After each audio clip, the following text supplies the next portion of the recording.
Hello મિત્રો, આજે આપણે ધોરણ 9નું ચેપ્ટર નંબર 9 વર્તુળ 9.1માં પેલો દાખલો છે. યાદ કરો કે બે વર્તુળની ત્રિજ્યા સમાન હોય તો તે બે વર્તુળો સમાન છે. સાબિત કરો કે એકરૂપ વર્તુળોની સમાન જીવાઓ તેમના કેન્દ્ર આગળ સમાન ખૂણો આંતરે છે. તો કહેવાનો મતલબ શું છે આમનો, કે વર્તુળની જીવાઓ જો સમાન હોય તો એમના ખૂણા પણ શું હોવા જોઈએ, સમાન હોવા જોઈએ. એવું આપણે સાબિત કરવાનું છે. આપણે આ બે વર્તુળ દોર્યા છે, તો અહીંયા બિંદુ કયું લેશું આપણે? ઓ. તો આ પહેલા વર્તુળનું કેન્દ્ર ઓ છે અને બીજા વર્તુળનું કેન્દ્ર આપણે પી લઈ લઈએ. હવે બંનેની ત્રિજ્યા જોડીને આપણે એક ત્રિકોણ બનાવી દઈશું. તો આ શું થઈ ગયું? એક ત્રિકોણ થઈ ગયું. અહીંયા આપણે એ બી કરી દઈએ અને આ બીજી જે જીવા છે, આ લાઈન છે એને શું કહીશું આપણે? જીવા. એને આપણે ક્યુ આર કહી દઈએ અને અહીંયાથી આપણે શું કરી નાખશું? આ રીતે ત્રિકોણ બનાવી નાખશું. હવે આપણે આમાં શું લખશું? પહેલાં સાબિત કરવાનું છે કે જો જીવા કઈ થઈ? એ બી અને ક્યુ આર બંનેની જીવા સમાન હોય તો એમના ખૂણા પણ કેવા હોવા જોઈએ? સમાન હોવા જોઈએ. આપણે સાબિત કરવાનું છે. તો આપણે શરૂઆતમાં શું લખશું? પક્ષમાં શું લખશું? જે આપણને આપેલું છે. શું કીધું છે? કે બંને જીવા સમાન છે. તો કઈ કઈ જીવા છે? જીવા એ બી બરાબર.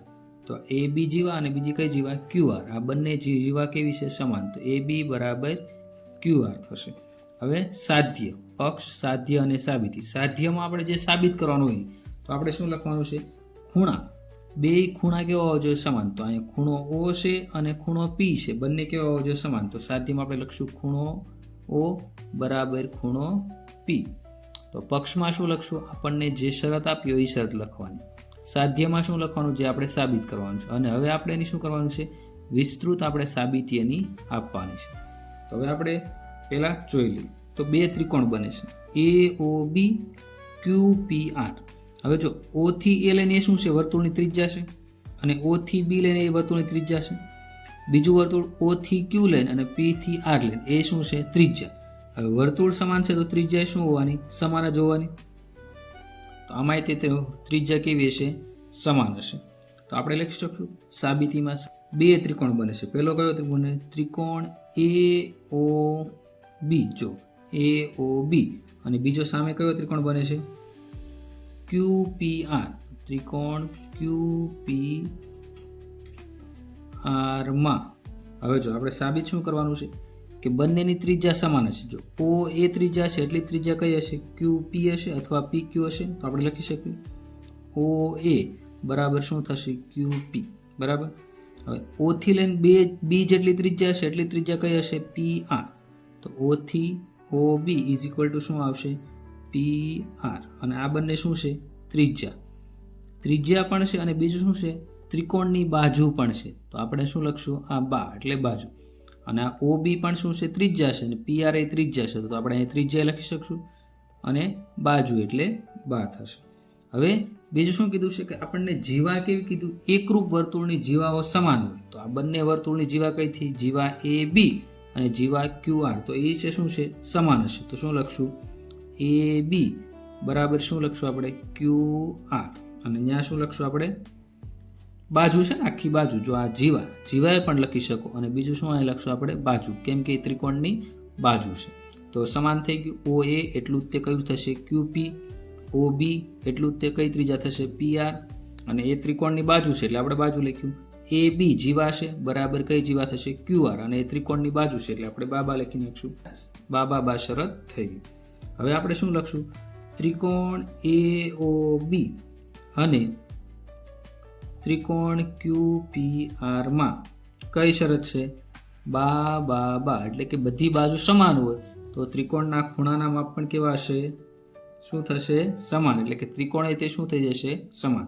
તો ત્રિકોણ એ ઓ બી અને ત્રિકોણ ક્યુ પી આર માં બા શરત મુજબ શું થશે? બંને ત્રિકોણ એકરૂપ કે સમાન થશે. સમાન કે એકરૂપ થશે. તેથી હવે બંનેના ખૂણા કયા હશે? ખૂણો ઓ અને ખૂણો પી તે શું થાય? સમાન. કેમ કે ત્રિકોણ એકરૂપ હોય તો ખૂણા સમાન થાય. તો ખૂણો ઓ બરાબર ખૂણો પી થશે. તો શું થશે? આમ સાબિત થાય છે કે આપણે શું લખશું? આમ સાબિત થાય છે કે વર્તુળોની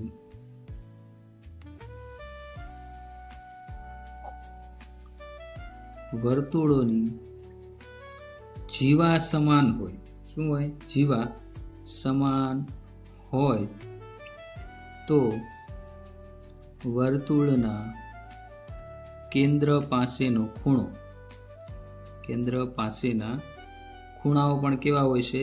સમાન હોય છે, સમાન હોય છે. સ્વાધ્યાય 9.1 નો પ્રશ્ન બીજો કે તો પણ ચાલે અને પ્રમેય 9.2 કહેશો તો પણ ચાલશે.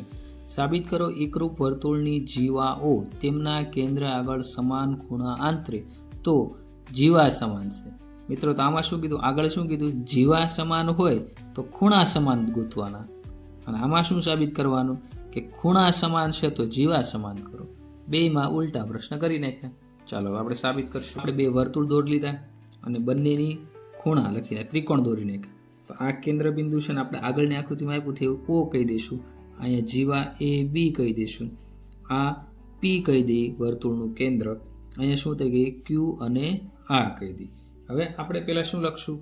પક્ષમાં શું લખશું? આપણે જે આપણે આપેલું હોય તો પક્ષમાં આપણને શું આપેલું છે? કે ખૂણા બંનેના સમાન, ખૂણા સમાન હોય તો જીવા સમાન છે એમ સાબિત કરો. તો ખૂણો કયો થયો? ઓ, અને ખૂણો કયો થયો? પી. તો અહીં શું લખશું? ખૂણો ઓ બરાબર ખૂણો પી. પક્ષ એટલે જે તમને રકમમાં આપેલું છે તે. સાબિતી પક્ષ પછી શું આવશે? સાધ્યમાં તમારે સાબિત શું કરવાનું? કે જીવા સમાન છે. તો આમાં કઈ બે જીવા છે? એ બી અને ક્યુ આર. તો શું લખી નાખશું અહીંયા? એ બી બરાબર ક્યુ આર. હવે આપણે સાબિતી લખશું.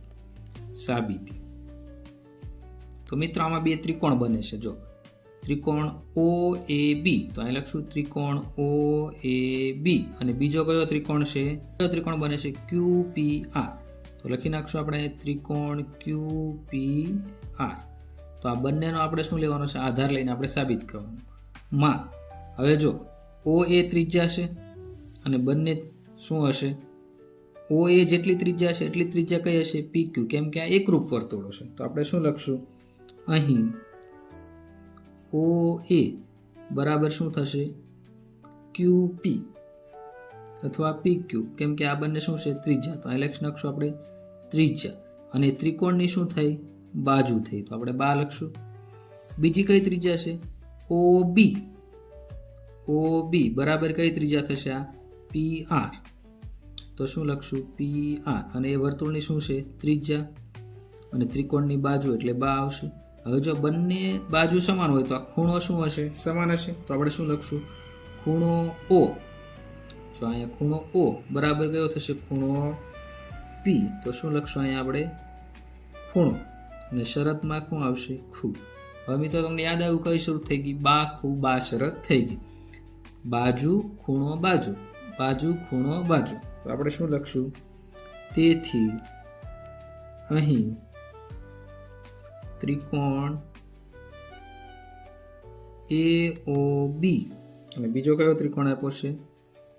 ત્રિકોણ ક્યુ પી આર કેવા થશે? એકરૂપ. આ એકરૂપની આપણે નિશાની કરી નાખશું. ત્રિકોણ એ ઓ બી અને ત્રિકોણ ક્યુ પી આર એ શું છે? એકરૂપ છે. કઈ શરત મુજબ? બા ખૂ બા. તેથી શું સાબિત થાય? તેથી જીવા એ બી જેટલી હશે એટલી જ તે શું હશે? Q R. આ ત્રિકોણની નીચેની બાજુ જેટલી હશે એટલી જ તે બીજાની હશે, કેમ કે બંને વર્તુળ એકરૂપ છે અને ખૂણા સમાન છે. તો શું લખશું? તેથી એ બી બરાબર શું થશે? Q R. એટલે કે જીવા એ બી જેટલી માપ હશે એટલું જ તે માપ કયું હશે? Q R. તો શું લખશું આપણે? આમ સાબિત થાય છે કે એકરૂપ વર્તુળની જીવાઓ, એકરૂપ વર્તુળોની જીવાઓ હોય કેન્દ્ર આગળ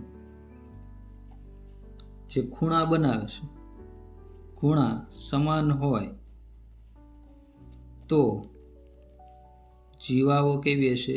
સમાન હશે. તો આ પ્રમેય 9.2 થઈ.